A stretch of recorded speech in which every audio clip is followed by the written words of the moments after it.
أعوذ بالله من الشيطان الرجيم.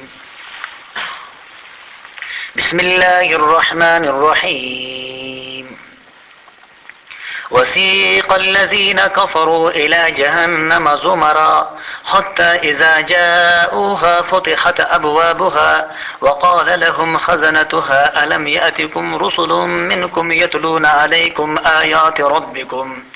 وينذرونكم لقاء يومكم هذا قالوا بلى ولكن حقت كلمة العذاب على الكافرين. 24 پارے سورہ زمر کے یہ 8واں اور آخری رکوع ہے جو کہ آیت نمبر 71 سے لے کر آیت نمبر 76 تک کے آیتوں پر مشتمل ہے. گزشتہ رکوع کے آخر میں میدان محشر کا تذکرہ تھا. اس رکوع کے اندر اسی میدان محشر کے کچھ حالات کو اللہ تبارک و تعالی نے بیان فرمایا ہے کہ میدان محشر میں جب لوگوں کے فیصلے ہوں گے اور پھر سارے لوگوں کو 2 جماعتوں میں تقسیم کر دیا جائے گا، یعنی ایک مومنین اور دوسری منکرین، تو ان منکرین کو پکڑ کر کے فرشتے جب جہنم کی طرف ہنکا رہے ہوں گے تو جب ان سبوں کو جہنم کے دروازوں پہ پہنچا دیا جائے گا اور جہنم کے دروازوں پر مقرر چوکیدار ان کو دیکھے گا تو ان سے کہے گا کہ کیا تمہارے پاس دنیا میں تمہاری طرف بھیجے ہوئے رسول نہیں آئے تھے جو تمہارے سامنے اللہ کے یعنی تمہارے رب کے آیاتیں تلاوت کرتے اور تمہیں آج کے اس دن کے بارے میں خبردار کرتے کہ تمہیں آج کے دن ان حالات سے ہمکنار ہونا پڑ رہا ہے؟ تو وہ کہیں گے ہاں کیوں نہ، ہمارے پاس رسول بھی آئے تھے، ہمارے پاس اللہ کا پیغام بھی آیا تھا، لیکن ہماری بدبختی کہ ہمارے اعمال کی وجہ سے ہمارے بارے میں یہ فیصلہ ہی لکھا جا چکا تھا. چنانچہ ارشاد باری تعالیٰ ہے وسیق الذین کفروا، اور ہنکائے جائیں گے وہ لوگ جو منکر ہے، الی جہنم زمرا، جہنم کے طرف گروہ کے صورتوں میں، یعنی تمام کافروں کو دھکے دے کر نہایت ذلت اور خواری کے ساتھ دوزخ کی طرف ہنکایا جائے گا. اور چونکہ کفر کے اقسام و مراتب بہت ہیں، ہر قسم اور ہر درجے کے کافروں کا گروہ الگ الگ کر دیا جائے گا، جیسے کہ انشاءاللہ آخری پارے کے سورہ تکاثر میں آئے گا کہ یومئذ یصدر الناس اشتاتا لیروا اعمالهم، کہ اس دن کے بارے میں فکر مند رہو کہ جس دن لوگوں کی جماعتیں کر دی جائیں گی تاکہ وہ بآسانی اپنے دنیاوی زندگی میں کی ہوئی اعمال کا مشاہدہ کر کے اپنے سارے جو ذہنوں میں پیدا ہونے والے وسوسے ہیں وہ ان کے ذہنوں سے نکل جائیں کہ کہیں آج ہمارے ساتھ بے انصافی تو نہیں ہو رہی. اور 29 پارے کے پہلے سورہ ملک میں بھی اللہ تبارک و تعالیٰ نے اسی مضمون کے احکامات نازل فرمائے ہیں جن کا تذکرہ انشاءاللہ سورہ ملک کے پہلے رکوع میں آئے گا. تو اللہ تبارک و تعالیٰ فرماتے ہیں حتی اذا جاؤہا، کہ یہاں تک کہ جب یہ لوگ جہنم کے پاس پہنچیں گے فتحت ابوابہا، تو کھولے جائیں گے ان کے لیے دروازے، وقال لهم خزنتها، اور کہنے لگے گا ان سے جہنم کا داروغہ الم یاتکم، کیا نہیں پہنچا تھا تمہارے پاس رسول منکم، پیغامبر تم ہی میں سے، یتلون علیکم آیات ربکم، کہ جو تلاوت کرتا تم پر تمہارے رب کے باتیں، وینذرونکم لقاء یومکم ھذا، اور تمہیں ڈرا لیتا تمہارے آج کے دن کے سامنے آنے سے. قالوا، یہ لوگ کہیں گے بلا ہاں کیوں نہ، ولکن حقت کلمۃ العذاب، لیکن ثابت ہوئی بات عذاب والی علی الکافرین، منکروں پر، اور یہ خود ہی منکر تھے. قیل، ان سے کہا جائے گا ادخلوا ابواب جہنم، داخل ہو جاؤ جہنم کے دروازوں میں، خالدین فیہا، سدا رہو اس میں، فبئس مثوى المتکبرین، سو کیا بری جگہ ہے رہنے کی غرور کرنے والوں کا.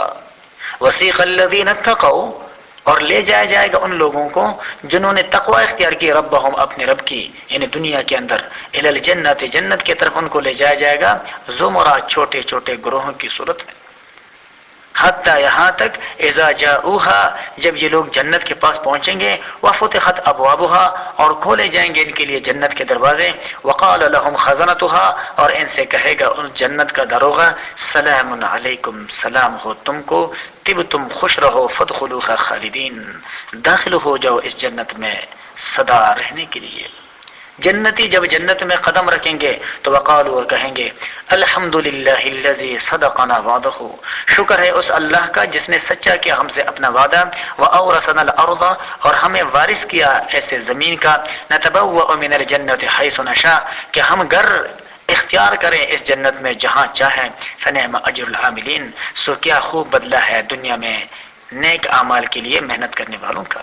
وتر الملائکۃ، اور آپ دیکھو گے فرشتوں کو، خافین من حول العرش، کہ جو گہرا ڈالے ہوئے ہوں گے عرش کے ارد گرد، یسبحون بحمد ربہم، اور وہ پاکی بولتے ہوں گے اپنے رب کی خوبیوں کے ساتھ، وقضی بینہم بالحق، اور ان کے درمیان انصاف کے ساتھ فیصلہ ہو جائے گا، یعنی میدان محشر میں جمع ہونے والے سارے مخلوق کے درمیان۔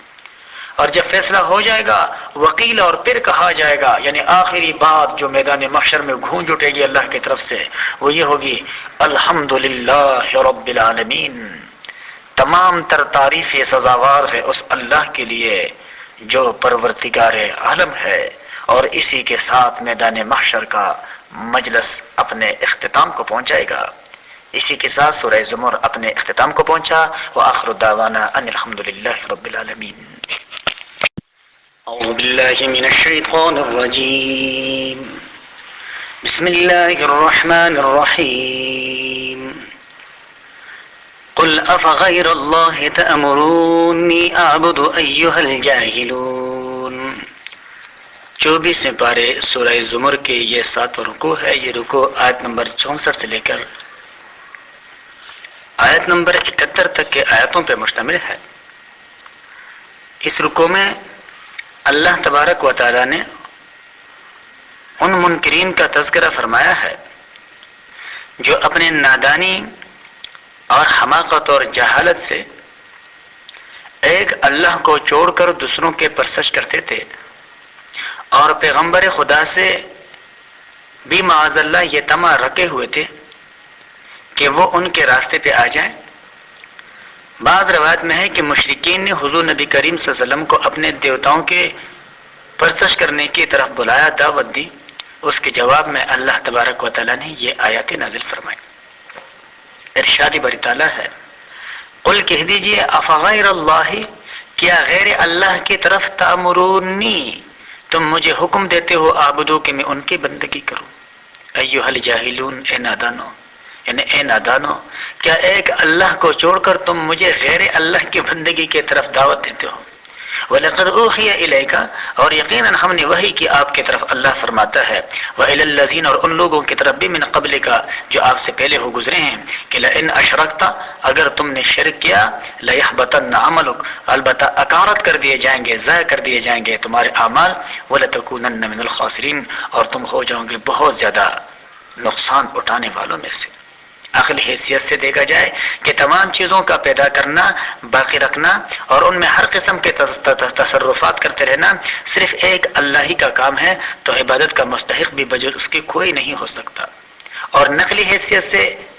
دیکھا جائے تو تمام انبیاء کرام اور تمام ادیان سماویہ میں توحید کے صحت اور شرک کے بطلان پر اتفاق پایا جاتا ہے، بلکہ ہر نبی کو بذریعہ وحی بتلایا گیا کہ آخرت میں مشرک کے تمام اعمال اکارت ہیں، اور شرک کا انجام خالص نقصان اور خسران کے سوا کچھ بھی نہیں ہے۔ لہذا انسان کا فرض ہے کہ وہ ہر طرف سے ہٹ کر ایک اللہ وحدہ قدوس کی بندگی کریں، اس کا شکر گزار رہیں، وفادار رہیں، اس کے عظمت اور جلال کو سمجھے، عاجز حقیر مخلوق کو اس کا شریک نہ ٹھہرائیں، اس کو اسی طرح بزرگ اور برتر مانیں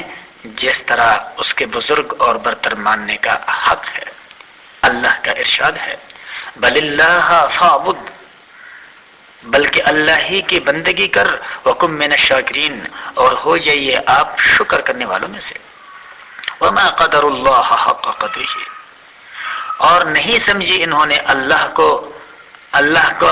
نہیں سمجھا انہوں نے اللہ کو حق قدرہ، جس طرح کے حق تھا سمجھنے کا، یا انہوں نے اللہ کی نعمتوں کا قدر نہیں کیا، اللہ کے احسانات کا قدر نہیں کیا جتنا کہ ان کو قدر کرنا چاہیے تھا،